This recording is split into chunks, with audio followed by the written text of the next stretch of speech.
Bagian 2, part 3. Cinta yang selalu mempertanyakan. Kita sering mengira bahwa orang yang populer atau dicintai banyak orang memiliki harga diri yang tinggi.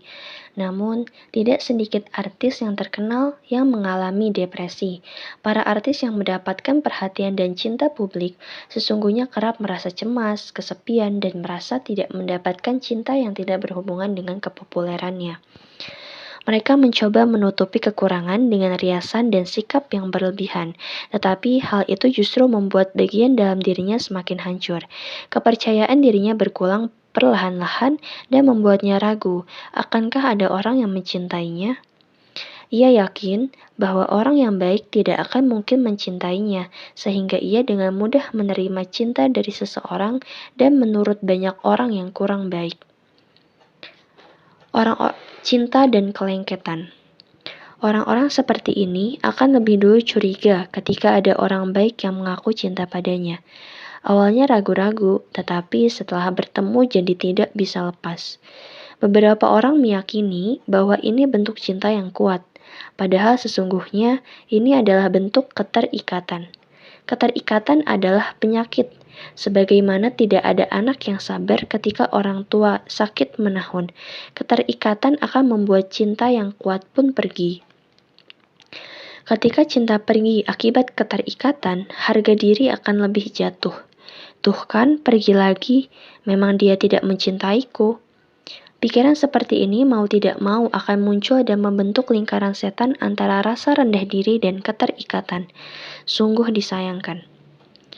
Dalam buku Musoyu, karya Biksu Bokjong, ada kisah tentang bunga anggrek. Ia merasa dilimpahi kebahagiaan semenjak merawat satu pot bunga anggrek pemberian seseorang. Ia mengaku bahwa menyiram, menyinari, dan memperhatikannya menjadi kenikmatan tersendiri dalam kesehariannya. Namun, tak lama rasa cemas pun ikut menghampiri. Ia takut kalau bunga tersebut mati kekeringan atau membeku saat ia tidak di rumah. Rasa cemas yang sebelumnya tidak ada, kini timbul. Orang yang pernah memelihara sesuatu seperti anjing atau bunga pasti memahami kisah sang biksu. Saat muncul rasa sayang terhadap sesuatu, rasa cemas juga akan tumbuh bersama rasa senang. Kita menyebutnya cinta apabila objeknya adalah manusia. Laki-laki dan perempuan yang jatuh cinta akan merasakan kebahagiaan yang manis, tetapi pada waktu yang bersamaan juga dibarengi dengan cemas dan takut bahwa cinta akan berakhir. Oleh karena itu, umumnya setelah 3 bulan, sepasang kekasih akan mengalami proses bertengkar dan berdamai. Marah-marah, berdamai, bertengkar, berdamai lagi, cinta lagi. Proses ini terus berulang-ulang. Namun, orang yang kekurangan harga diri merasakan proses ini lebih keras daripada orang lain. Ia kesulitan memulai cinta, tetapi setelah memulai pun bertengkar lebih cepat, lebih parah, dan tidak mudah berdamai. Dalam proses ini, harga dirinya pun jatuh lebih dalam, sebab ia sendiri merasa dirinya begitu bodoh sudah terikat dengan pasangannya dan lebih pengecut setiap kali mencintai. Katanya cinta, tetapi kok begitu? Ada beragam alasan kita jatuh cinta, karena dia perhatian, karena ada banyak yang bisa dipelajari, karena dia tampan, karena dia jujur, karena iba, karena selalu muncul dalam pikiran, atau bahkan tanpa alasan apapun. Di antara alasan tersebut, kita perlu memberi perhatian jika alasannya adalah karena dia mencintaiku. Kalimat ini mengandung makna, mencintaiku adalah hal yang sangat luar biasa, sebab orang lain tidak begitu. Unik termasuk ke dalam emosi bernama cinta. Cinta karena cantik, berarti orang tersebut sangat cantik. Cinta karena uangnya banyak, berarti orang tersebut memiliki uang yang lebih banyak daripada orang lain. Maka, cinta karena dia mencintaiku mengandung arti diri ini sebenarnya tidak layak dicintai dan hanya orang ini saja yang mencintaiku. Orang-orang yang harga dirinya sehat mempunyai anggapan bahwa aku layak dicintai, jadi wajar kalau ada seseorang yang mencintaiku. Perasaan ini adalah pelindung yang penting untuk mempertahankan cinta. Sementara bagi orang yang lalai akan nilai dan daya tariknya, cinta adalah sesuatu yang sulit. Sepasang kekasih bertengkar karena adanya keraguan terhadap kalimat "ia mencintaiku". Alasannya bisa berbagai macam, entah karena tidak ingat hari jadian, tidak tepat janji, atau tidak sering menelepon. Tetapi kesimpulannya tetap satu, ia berbuat begitu karena cintanya sudah mendingin. Cekcok dimulai dengan ucapan, "Kalau kamu cinta aku, kenapa kamu bisa sekian lama tidak meneleponku? Kalau kamu cinta aku, kenapa kamu bisa sebaik itu kepada cowok atau cewek lain? Kalau kamu cinta aku, kenapa kamu bisa lupa hari berharga kita?" Meskipun kata-katanya berbeda, tetapi maksudnya sama, yaitu memastikan kalimat "dia mencintaiku". Aku benar-benar mencintaimu, tapi aku juga tidak bisa menelponmu saat sedang sibuk. Kamu juga harusnya mengerti itu kan kalau kamu benar mencintaiku. Bila mereka terus berbantahan dan emosi meradang, maka akan segera berkembang menjadi pertengkaran. Beruntung jika itu pertengkaran yang ringan. Masalahnya, pertengkaran seperti ini selalu berulang dan membuat cinta diragukan secara fundamental. Ketika kita tidak yakin bahwa diri kita pantas dicintai, kita jadi meragukan orang lain. Memelihara sebatang rumput dan setangkai bunga saja memerlukan tenaga dan usaha, maka adakah orang yang mampu bertahan jika terus-terusan ditanyai, "Kamu cinta aku nggak sih?" Ucapan orang yang harga dirinya rendah menyimpan banyak makna. Misalnya, kata-kata, "Kenapa telat?" tidak hanya mengandung kejengkelan karena tidak tepat waktu, tetapi juga menyiratkan makna, "Kamu melanggar janji karena aku tidak berharga." Bercampur juga dengan ketidakyakinan bahwa waktu masih tergila-gila, tidak begitu. Setelah tahu kondisiku yang sebenarnya, cintanya menjadi dingin. Oleh karena itu, pertengkaran mereka mudah mengalir ke arah yang ekstrim, sebab masalah yang harus diatasi semakin bertambah. Bukan hanya perihal keterlambatannya, tetapi juga harus diyakinkan soal cintanya dan kelayakan untuk dicintai. Masalahnya, reaksi seperti ini saja sudah menghabiskan energi yang sangat besar, sehingga tidak cukup lagi untuk mengubah perilakunya atau menyesuaikan pendapatnya. Orang-orang dengan harga diri rendah juga tidak bisa memusatkan perhatian kepada kekasihnya selama berpacaran. Ia selalu terbayang hal-hal negatif sifat buruknya, penampilannya, lukanya, kekurangan cinta, dan sebagainya. Semua orang tahu bahwa itu bukan masalah percintaan, melainkan masalah harga diri. Ada perbedaan dalam pertengkaran cinta. Berbeda halnya dengan orang yang harga dirinya sehat, orang-orang yang menyadari bahwa dirinya patut dicintai tidak akan tenggelam terlalu lama dalam masalah ini. Meski terkadang mereka merasa kesal dan jengkel, mereka tetap yakin bahwa dirinya layak dicintai. Bila bertengkar pun, mereka hanya berfokus pada apa yang dilakukan pasangannya. Kemarahan mereka hanya pada fakta bahwa ponsel mati selama beberapa jam, bahwa ia kelayapan hingga lewat tengah malam, atau bahwa ia sudah 2 kali terlambat. Setelah itu, mereka segera berkonsentrasi untuk mencari solusinya. Orang yang harga dirinya sehat pun bisa merasa kesal dan marah. Mereka juga akan marah jika merasa diabaikan atau cintanya mendingin. Namun, pertengkaran mereka biasanya tidak hebat. Mereka tidak mudah tersulut emosi secara berlebihan hingga saling melukai secara mendalam. Mereka mampu menenangkan diri dan mencari cara untuk mengubah apa yang salah. Mereka mampu mengatakan apa yang diharapkan dari pasangannya agar bisa menenangkan dirinya. Mereka mencari titik temu dengan mengubah diri dengan cara yang diinginkan pasangan sambil mengubah cara pasangan berekspresi. Cinta membutuhkan energi yang besar agar sepadan dengan besarnya kebahagiaan yang diperoleh. Energi tersebut harus dihemat dengan tidak memikirkan apakah ia sungguh-sungguh mencintaiku atau apakah aku layak dicintai. Lebih baik energi tersebut untuk menciptakan hubungan yang baik. Konstruksi dasar untuk mencintai dengan baik. Tahu bahwa diri pantas dicintai adalah konstruksi dasar agar cinta dapat terus berjalan. Cinta tidak akan stabil jika konstruksi ini patah. Salah satu penyebab seseorang gagal dalam mempertahankan cinta adalah karena ia lupa bahwa ia pantas dicintai. Banyak orang berusaha mencintai dan dicintai. Mereka memperhatikan penampilannya agar sedap dipandang hingga mengubah gaya bicara, perilaku, kemampuan, dan bahkan pekerjaan. Namun, semua upaya ini harus didahului dengan mencintai diri sendiri. Dengan demikian, kita bisa fokus pada hubungan dengan orang yang dicintai. Jika keyakinan terhadap diri sendiri lemah, kita akan memikirkan diri saat harusnya memikirkan pasangan dan begitu pula sebaliknya.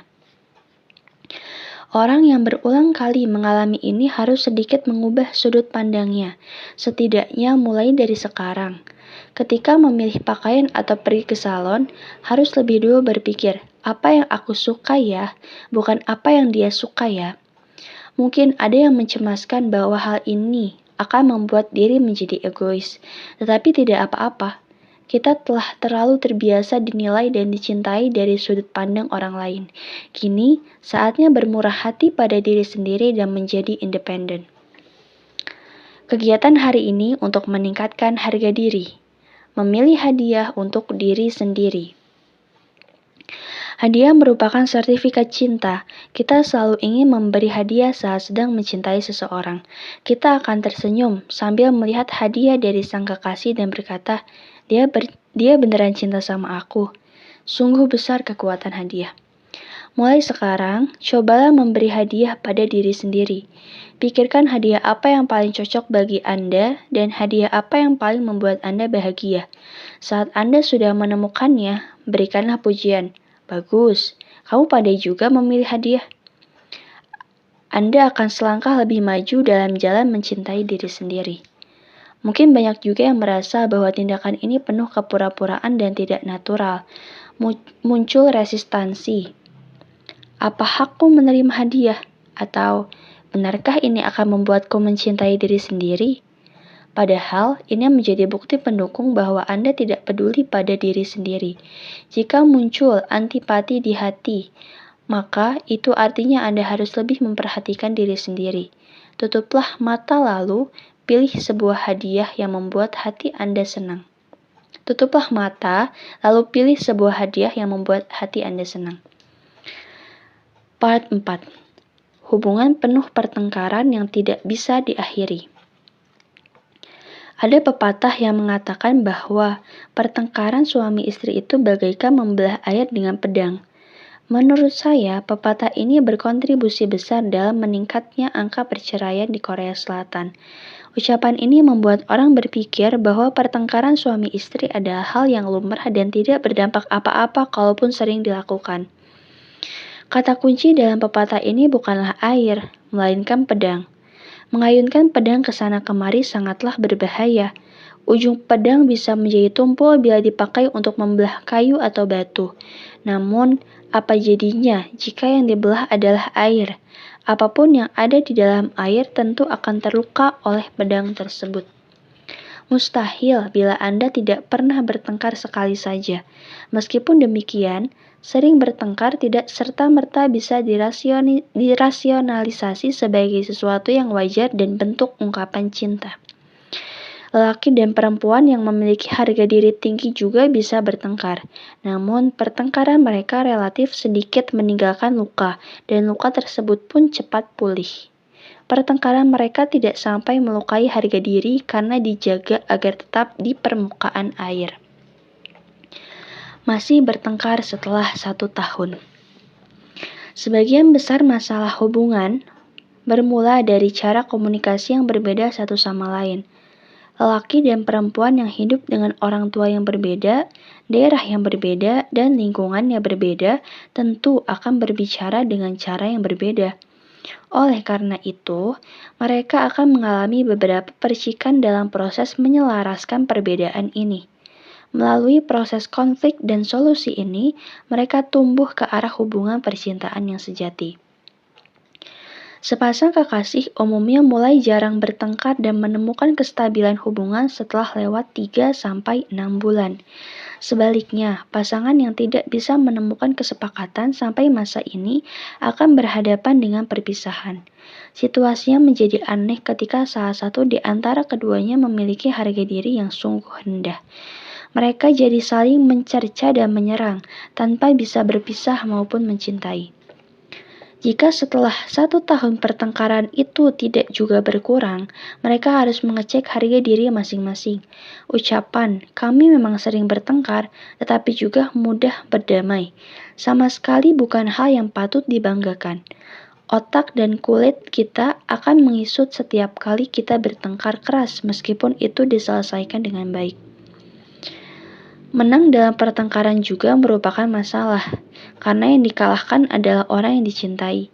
Seorang istri yang bisa mengontrol suaminya dengan logika dan kemampuan bicara yang cerdas pasti akan berpikir, suamiku tidak selogis diriku, padahal kesenangan itu hanya sebentar dan ia pun tidak akan puas dengan dirinya yang hidup dengan suami yang tidak logis. Pihak yang kalah lebih stres lagi, pihak yang berhasil dikontrol, baik dalam adu mulut atau adu kekuatan akan merasa malu, sebab ia diserang oleh orang yang paling dipercayainya dalam momen yang mengecewakan. Pasangan adalah tim. Tim sebaik apapun pasti memiliki konflik dan pertentangan. Namun, membunuh tim merupakan hal yang paling ceroboh. Tim akan kalah ketika anggotanya saling menyerang dan sibuk membedakan benar dan salah. Sementara Anda akan merasa tertekan dan gusar. Yang terlihat di mata orang lain hanyalah tim itu menyedihkan. Alasan pertengkaran yang sesungguhnya. Orang yang tidak percaya diri juga tidak akan mempercayai dirinya saat sedang menjalin kasih. Ia tidak yakin dengan keputusannya sendiri untuk berhubungan dengan orang tersebut. Oleh karena itu, ia selalu bertanya-tanya, apakah sekarang waktu yang tepat bagiku untuk menjalin kasih? Apakah dia orang yang tepat bagiku? Apakah orang ini juga akan pergi? Memendam rasa cinta atau merasa tertarik adalah emosi yang naluriah. Namun, berbeda dengan memadu kasih, itu bukanlah perasaan, melainkan pandangan. Jatuh cinta adalah emosi, sedangkan memadu kasih adalah keputusan. Itu sebabnya kita akan merasa cemas ketika tidak bisa mempercayai penilaian kita sendiri. Sama halnya ketika kita tidak bisa mencintai diri sendiri. Orang seperti ini tidak akan mudah terbujuk meski orang lain mengaku amat mencintainya. Kenapa orang sesempurna dirimu bisa mencintaiku? Jangan-jangan kamu hanya menyukai fisikku, katanya curiga. Begitulah caranya menekan orang lain dan menunjukkan emosinya yang kabur dengan sendirinya. Penilaian yang rendah terhadap diri sendiri juga akan membuat mereka menuntut banyak hal kepada orang lain. Mereka menjadi terlalu tamak dan tidak bisa puas dengan hubungan yang biasa, serta mengharapkan sesuatu yang bersifat metafisika dan substansial. Misalnya, waktu kecil aku tidak bisa mendapatkannya, jadi sekarang aku harus mendapatkannya. Atau, aku menginginkan cinta yang spiritual, melebihi kisah cinta biasa yang dilakukan orang lain.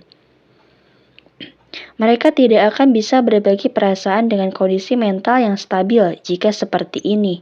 Mereka akan tetap cemas meski sudah berkencan dan mereka tidak akan percaya meski ada yang mengaku mencintainya. Mereka menjadi semakin terikat dan juga semakin khawatir. Lalu mereka membuang-buang energi untuk menghilangkan kecemasan. Semakin mereka berusaha agar tidak terjadi pertengkaran, semakin tidak mungkin tidak terjadi pertengkaran.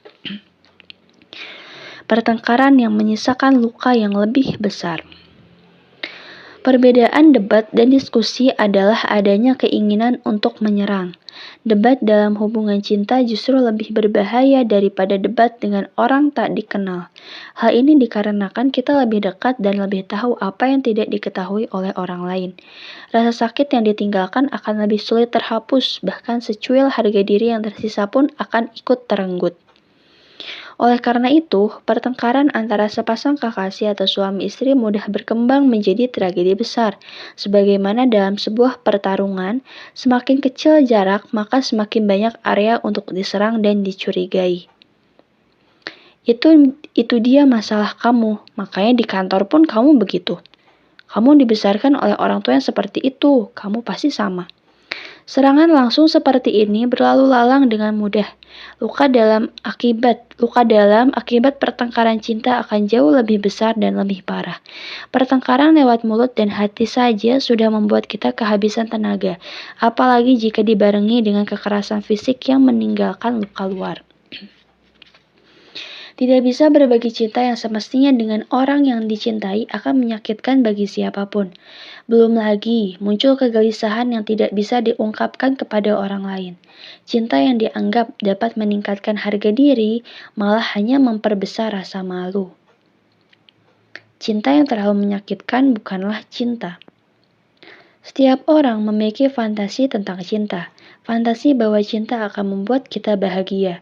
Kepercayaan ini sudah tersebar luas dari ujung timur ke ujung barat, dari kisah Ramayana hingga dongeng Putri Salju, bahwa semua penderitaan akan terobati ketika kita bertemu cinta sejati.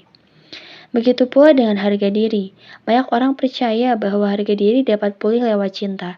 Semakin tidak bahagia orang tersebut di masa lalu, semakin ia percaya bahwa cinta dapat menyembuhkan luka dan membuatnya bahagia. Cintalah yang paling pertama ia cari untuk memperoleh harga diri, sebagaimana cinta jugalah yang paling ia percaya ketika harga dirinya jatuh. Oleh karena itu, orang-orang yang harga dirinya rendah tidak bisa mengakhiri cinta dengan mudah. Mereka tetap bertahan dan bersabar meskipun itu bukan cinta yang mereka inginkan. Mereka tidak berani berpisah walaupun sudah luka di sana-sini dan mengalami depresi. Mereka bersandar pada perasaan yang tidak berdasar atau ucapan cinta yang jarang mereka dengar dan mempertahankan cinta yang tidak pasti. Pikiran-pikiran seperti, selain dia, tidak ada lagi yang akan mencintaiku, atau aku tidak bisa menghadapi perpisahan, membentuk perisai yang kuat agar cinta yang sudah seperti perang itu tidak berakhir. Mereka tunduk pada pikiran bahwa tidak ada harapan selain cinta. Akibatnya, mereka selalu merasa sedih. Salah satu hal yang membuat saya terkejut selama memberikan konsultasi adalah banyak sekali orang yang mencampur adukan antara cinta dan kesedihan. Mereka mengira bahwa tangisan saat marah, rasa murung saat cemas, dan patah hati saat sedih merupakan rasa sakit yang diakibatkan oleh cinta. Itu adalah rasa sakit biasa, seperti lirik sebuah lagu. Cinta yang terlalu menyakitkan bukanlah cinta. Seringkali perpisahan adalah jalan pintas menuju kebahagiaan. Kegiatan hari ini untuk meningkatkan harga diri. Berdoa agar mencintai orang yang dicintai. Anda tidak harus selamanya mencintai orang yang sekarang Anda cintai. Boleh jadi, segera berpisah adalah hal yang terbaik. Namun, Anda juga tidak perlu melakukan tindakan yang memicu perpisahan jika saat ini Anda masih mencintainya. Anda juga tidak perlu terburu-buru khawatir mengenai apa yang akan terjadi setelah cinta berakhir. Anda jangan menguji atau mengusik kekasih Anda dan berdoalah agar Anda bisa lebih mencintainya jika sekarang Anda sedang mencintainya. Cinta adalah emosi yang sangat pelik sehingga sering menimbulkan kekacauan. Kita sering salah menganggap keraguan dan belenggu sebagai cinta. Namun yang terpenting, ketika ada seseorang yang Anda cintai, berharaplah agar bisa mencintainya sepenuh hati. Oleh karena itu, sebelum tidur, berdoalah. Saya ingin mencintai orang ini lebih dalam lagi.